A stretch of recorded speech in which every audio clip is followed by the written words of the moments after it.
Good morning friends, তোমরা সবাই কেমন আছো? আমি খুব ভালো আছি। আজকে সানডে, মানে ফান্ডে। আজকে তোমরা এই ভিডিওটা দুদিন পরে পাচ্ছো, কারণ আমি এডিট করে উঠতে পারিনি। আজকে মঙ্গলবার, কিন্তু এটা সানডের ভিডিও। আজকে ঘুম থেকে উঠতে অনেক দেরি হয়ে গেছে, মানে ইচ্ছা করে উঠিনি, ঘুম ভেঙে গেছিলো, তাও পড়ে পড়ে শুয়েছিলাম। তাই রান্না বসাতেও অনেক দেরি হয়ে গেছে। সকাল থেকে এমন কিছুই করিনি যেটার আমি ভিডিও করে তোমাদের সাথে শেয়ার করতে পারি। এখন থেকে ভিডিওটা স্টার্ট করলাম। এখন প্রায় 11টা, সাড়ে 11টা মতো বাজে। আজকে হবে আমাদের বাড়িতে চিকেন, এমনি নর্মাল চিকেনের ঝোল, যেটা সবাই রান্না করে, মানে প্রায় প্রায় কি সব বাড়িতেই রান্না হয় একই প্রসেসিংয়ে। সেভাবেই আমাদের বাড়িতেও রান্না হয়। আগে পারতাম না, এখন পারি। আগে ভীষণ রিচ হয়ে যেত, নাই মশলা বেশি হয়ে যেত, নাই মশলা কম হয়ে যেত, নাই ঝাল বেশি, নাই নুন বেশি, বাট এখন মোটামুটি ঠিকঠাকই হয়।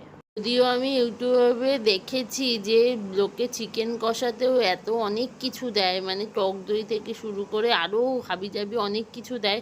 দেখতেও বেশ সুন্দর হয়, খেতেও নিশ্চয়ই সুন্দরই হবে। আমি অত এফার্ট দিই না চিকেনের ঝোলের জন্য। যেহেতু আজকে সানডে, প্রতি সানডেই আমাদের বাড়িতে নাই চিকেন নাই মাটন হয়। এই সানডেতে চিকেন হচ্ছে, কারণ সামনে জামাই ষষ্ঠী, আমাদের আবার জামাই ষষ্ঠী আছে, সেই কারণে এই সানডে চিকেন হচ্ছে। বাইরে এত গরম যে রান্নাঘরে আসার আমার একদমই ইচ্ছা নেই, ছিলও না, কোনো দিনই থাকে না, কিন্তু আজকে আজকে কি প্রতিদিনই আসতেই হয়। আজকে চিকেন হলে কি আমাদের রাতের রান্নাটাও হয়ে যায়, মানে রাত্রিরেও চিকেনই দিয়েই আমরা রুটি খেয়ে নিই। সেই কারণে সানডে হলে আমার ভীষণ আনন্দ হয় যে রাতে আলাদা করে রান্না কিছু থাকে না। এই আমি পেঁয়াজটা ভেজে নিয়েছি, এবার মাংসগুলো দিয়ে দেবো। আর এই 2 পিস চিকেন রেখে দিয়েছি হচ্ছে, এই চিকেনগুলো একটু বড় বড় তো, মধ্যিখান দিয়ে একটু কাট করতে হবে, নাহলে মশলাগুলো ভেতরে ঢোকে না। আর আমি ওই পেঁয়াজের সাথে চিকেনগুলো একটু ভেজে নিই, যাতে চিকেনের একটা কেমন একটা কাঁচা কাঁচা গন্ধ থাকে না, সেই গন্ধটা যেন না ছাড়ে। আর সৌরভের চিকেন খেতে একদম পছন্দই করে না। খুব কষিয়ে না রান্না করলে ওর যে কী একটা গন্ধ লাগে নাকে, কী জানি, আমার যদিও লাগে না, ওর লাগে। তাই জন্য চিকেনটাকে ভেজে নিই যাতে কাঁচা কাঁচা গন্ধটা না থাকে।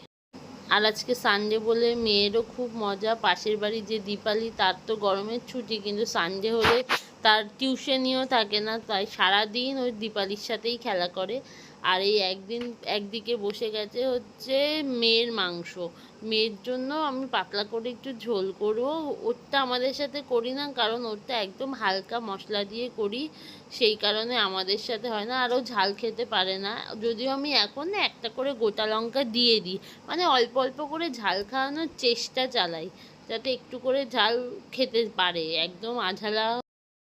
আমার বাপের বাড়িতে আমি কোনোদিন চিকেন খাইনি, মানে বাপের বাড়িতে খাইনি, কিন্তু আমি চিকেন খাই, মানে আমার জেঠি বাড়িতে হলে ওরা দিত তখন খেতাম, কিন্তু আমাদের বাড়িতে কখনো চিকেন হতো না, কারণ আমাদের বাড়িতে আমি ছাড়া চিকেন কেউ খায় না, ইভেন চিকেন তোলাও হয় না। সেই কারণে আগে আমার চিকেন অতটা খাওয়া হতো না, কেউ দিলে থুলে তবেই খেতে পারত। এই মাংসের ঝোলটা বসিয়ে দিয়ে আমি চলে যাব ওপরে। আমার হয়ে গেছে, এবার মুখে মেখেছে একটু টক দই। এবার মেয়ের মাংসটা নামিয়ে চলে যাব স্নান করতে। একবার সকালে স্নান করেছি, আর একবার স্নান করবো, আর এই মেয়েকেও স্নান করাবো। এটা মেখেছে টক দই আর হলুদ। চলো আসো, এই ওপরে যাচ্ছি, এই ওপরে যাচ্ছি। আসো আসো, তাড়াতাড়ি এসো, তাড়াতাড়ি চলে এসো। হ্যাঁ, স্নান করবে তো, তাই জন্য তো যাচ্ছি। ওপরে আসো, ওপরে এসে ও যে ছেলে করছিল, তুমি এসো ওপরে যাই। না না, ওপরে গিয়ে দেখি মেয়েকে স্নানটা, যারা রান্না করো না, মানে যারা হাউস ওয়াইফ, তারা তো রান্না করোই নিশ্চয়ই, একটু অন্তত সবাইকেই করতে হয়। তাদের জন্য বলছে, তারা কিন্তু প্রতিদিন রান্না করার শেষের দিকে আর এই গরমে রান্না করার পর একটু তো গাটা ধুতেই হয়, যা ঘেমে যায়। যারা রান্না করো তারা কিন্তু একটুখানি প্রতিদিন একটু স্কিন কেয়ার করতে পারো, মানে রান্নার শেষে, রান্না করতে করতে। আলাদা করে তো সময় বাচ্চা থাকলে বের করা যায় না, কিন্তু আমি তার মধ্যেও বের করি নিজের জন্য। একটু মুখে এটা ওটা সেটা যা থাকে মোটামুটি, মানে মুখে মাখার মতো আমি মেখে নিই। বাইরের প্রোডাক্টের থেকে না এই প্রোডাক্টগুলো ব্যবহার করা খুব ভালো, মানে কোনো ক্ষতি হয় না। আমি বিয়ের আগেও যদিও করতাম। আয় মামান, এবার মেয়েকে স্নান করাবো, স্নান করিয়ে তারপর আবার তোমাদের সাথে কথা বলছি। মুখটা দেখো পুরো ভূতের মতো লাগছে, ভূতও না পেতনি। মেয়েকে যে লেবড়ে চেবড়ে পুরো, মানে মুখটা পুরো একটু ফেলিনি, যা ছিল পুরো লেবড়ে চেবড়ে মেখে নিয়েছি। ঠিক আছে, তোমরা এরকম ভাবে মাখবে, হ্যাঁ, ভূতের মতো করে। এই আমার মেয়ের খেলার জায়গা, ঘরটাকে উল্টে পাল্টে খেলনা সাজিয়ে ঘর করে কি যে করেছে। এই জায়গাটা না, আগে আমরা ভাবতাম কি কিছু চেঞ্জেস করব, মানে এখানে যেহেতু আমাদের খাওয়া দাওয়া সব ওপরে, নিচে সরি, আমাদের খাওয়া দাওয়া সব নিচে, তো ভেবেছিলাম আর ওপরে আমরা শুধু ঘুমোতেই আসি হিসাব মতো, মাঝে মধ্যে আসি ওই দুপুরে ঘুমাতে আর রাতে ঘুমাতে, নাহলে আমরা নিচেই থাকি। তো ভেবেছিলাম এই জায়গাটাকে আমরা, এই জায়গাটা এমনি পড়েই থাকে, ইউটিলাইজ করবো অন্যভাবে। তা মেয়ে হওয়ার পরে এই জায়গাটা ওর খেলার জায়গা হিসাবে ইউটিলাইজ হয়ে গেছে, আর এটার আলাদা করে কিছু করতে হবে না। আর এই সন্ধেবেলা আমরা একটু বেরিয়েছি হচ্ছে মেয়ের স্কুল ড্রেস কিনতে, আর এত গরম, স্কুল ড্রেস কেনার আগে আমরা এই শ্বেতপুকুরের মোড়ে ফ্রুট জুসের দোকানটাতে এসেছি একটু জুস খেতে। হ্যাঁ,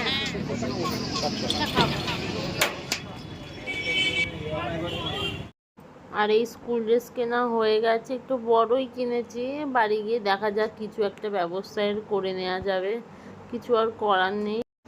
আর এদিকে এসেছি মেয়ের জুতো কিনতে, এই জুতোটা কিনেই বাড়ি চলে যাব, মানে আর ভালো লাগছে না। আরও আমার জন্য কিছু কেনার ছিল, কিন্তু এই গরমে বেরোলে এবার আমি মরেই যাব গরমে, মানে এই গরমটা নেওয়াই যাচ্ছে না। আর বাইরে তো মানে দরকার ছাড়া কেউ বেরিয়েই না, খুব প্রয়োজন ছাড়া বেরিয়েই না, এত গরম এত গরম।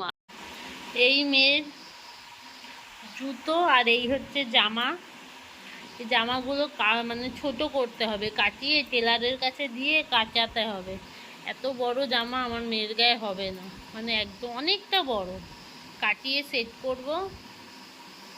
আর এই জুতোগুলো ঠিক আছে, একদম পায়ে সেট।